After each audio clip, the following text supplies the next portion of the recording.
Class 12 semester 3 chapter 5 এই যে অধ্যায়টি রাজনৈতিক দল ও দল ব্যবস্থা, এই অধ্যায়ের আজ আমরা 6 বা ষষ্ঠ অংশের আলোচনা করব। এই অংশে তোমাদের জন্য 30টি এমসিকিউ প্রশ্নের আলোচনা হবে।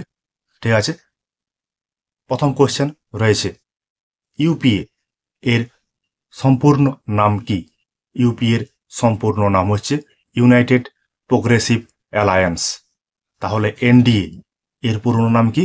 National Democratic alliance. এটা পড়তে পারে, দেখবে অবশ্যই।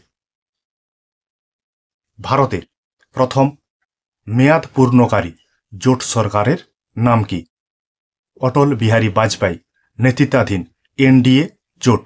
আমরা জানি 1977 সালে মোরারজি দেসাইয়ের নেতৃত্বে প্রথম অকংগ্রেসী একটি জোট গঠন হয়েছিল, যে জোটটা 2 বছরের জন্য সরকার গঠন করেছিল।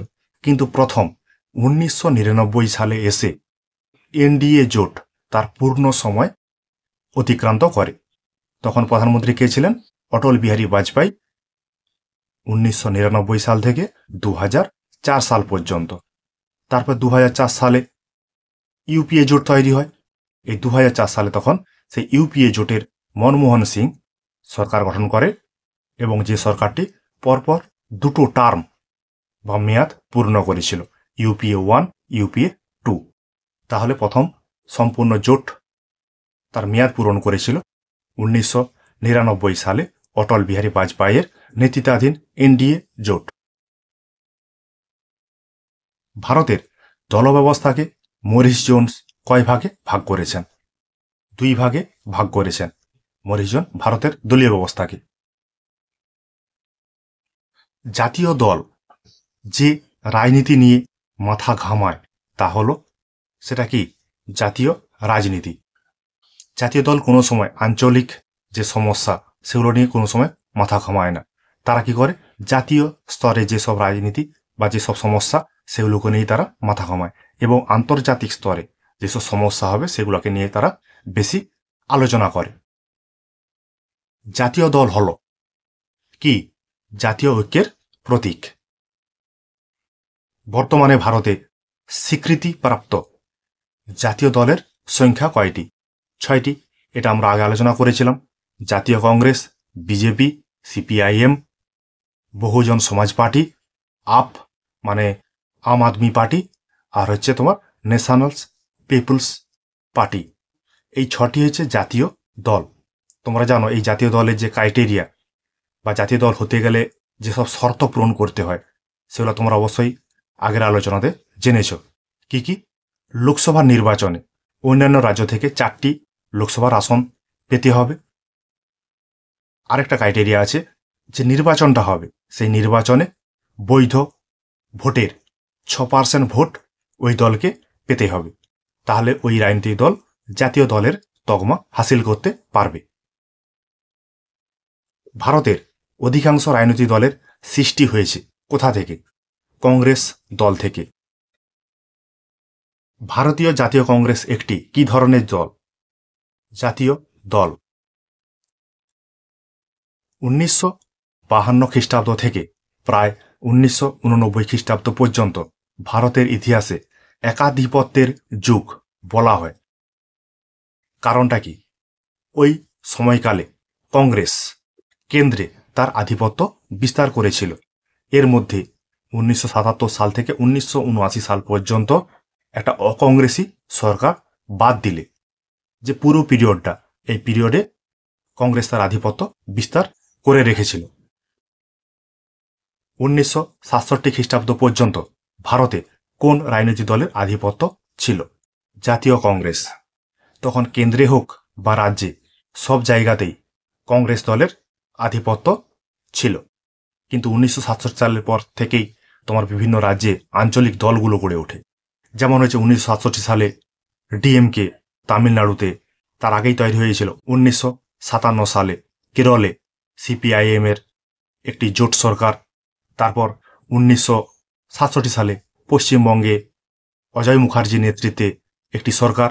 তাহলে এই 1947 সাল থেকে 1967 সাল পর্যন্ত কেন্দ্র এবং রাজ্যে উভয় জায়গাতেই কংগ্রেসের আধিপত্য ছিল। কিন্তু 1967 সালের পরে বিভিন্ন রাজ্যে কংগ্রেস ব্যতীত অন্যান্য রাজনৈতিক দলের উৎপত্তি লক্ষ্য করা যায়। ভারতে কর্তৃত্বযুক্ত দলীয় ব্যবস্থার অবসান ঘটে কত সালে? 1989 খ্রিস্টাব্দের নবম লোকসভা নির্বাচনে। এই 1989 সালের নবম লোকসভা নির্বাচনে কংগ্রেস তথা রাজীব গান্ধী হেরে যান, মানে কংগ্রেস দল হেরে যায়। সেই সময় বিজেপি, সিপিআই, সিপিএম সহ অনেকগুলি বামপন্থী দল একসঙ্গে মিলিত হয়ে জাতীয় মোর্চা সরকার গঠন করে। আর এখানেই কংগ্রেসের আধিপত্য, কেন্দ্র থেকে যে আধিপত্যটা সেটা উঠে যায় বা চলে যায়। মানে কংগ্রেসের যে একক আধিপত্য ছিল সেই একক আধিপত্যটা নষ্ট হয়ে যায়। কংগ্রেসের আধিপত্যকে দ্য কংগ্রেস সিস্টেম বলে অভিহিত করেছেন কে? রজনী কোঠারি। ভারতীয় দলব্যবস্থাকে একদলীয় প্রাধান্যযুক্ত দলীয় ব্যবস্থা বলে অভিহিত করেছেন কে? Alan Ball. ভারতের অধিকাংশ রাজনৈতিক দলের ধরন কেমন? ব্যক্তিকেন্দ্রিক। যেমন উদাহরণ হিসেবে বলা যেতে পারে যে কংগ্রেস গান্ধী পরিবারের মতাদর্শ নিয়ে চলে।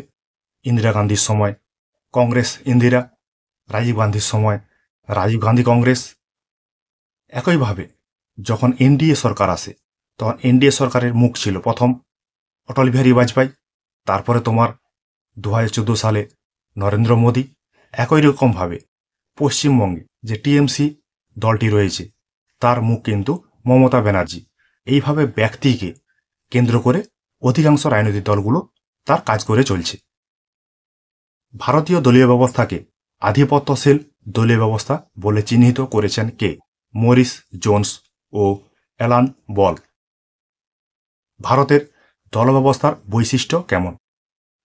ভারতের দলীয় ব্যবস্থার বৈশিষ্ট্য উপরের সবকটি কি কি আছে? জোট সরকার গঠনের প্রবণতা, দলত্যাগ, বহুদলীয় ব্যবস্থা। এখন কিন্তু এইগুলি ভারতের দল ব্যবস্থার বৈশিষ্ট্য। পারিবারিক ও গোষ্ঠীগত শাসনকে ভারতীয় দল ব্যবস্থার অন্যতম বৈশিষ্ট্য বলেছেন কে? Zoya Hasan. Capitalism, socialism and democracy এই গ্রন্থটির লেখক কে? শুম্পেটার নামক একজন রাষ্ট্রবিজ্ঞানীর। পরে কোশ্চেনে আছে জোসেফ শুম্পেটার বাণিজ্যিক উদ্যোগের ধারণার পরিপ্রেক্ষিতে রাজনৈতিক দল সমূহের আলোচনা করেছেন কোন গ্রন্থে? ক্যাপিটালিজম, সোশ্যালিজম অ্যান্ড ডেমোক্রেসি নামক যে গ্রন্থটা সেই গ্রন্থেই জোসেফ শুম্পেটার বাণিজ্যিক উদ্যোগের ধারণার পরিপ্রেক্ষিতে রাজনৈতিক দলের আলোচনা করেছেন। কম্পারেটিভ পলিটিক্স শীর্ষক গ্রন্থের রচয়িতা কে? অ্যালমন্ড ও পাওয়েল। ঠিক আছে, এখান পর্যন্তই থাক। তোমাদের জন্য আজ যে পঞ্চম অধ্যায়ের আলোচনা হলো, এই পঞ্চম অধ্যায় তোমাদের জন্য 20টি এমসিকিউ প্রশ্নের আলোচনা আমরা করলাম। ঠিক আছে, দেখবে, পড়বে।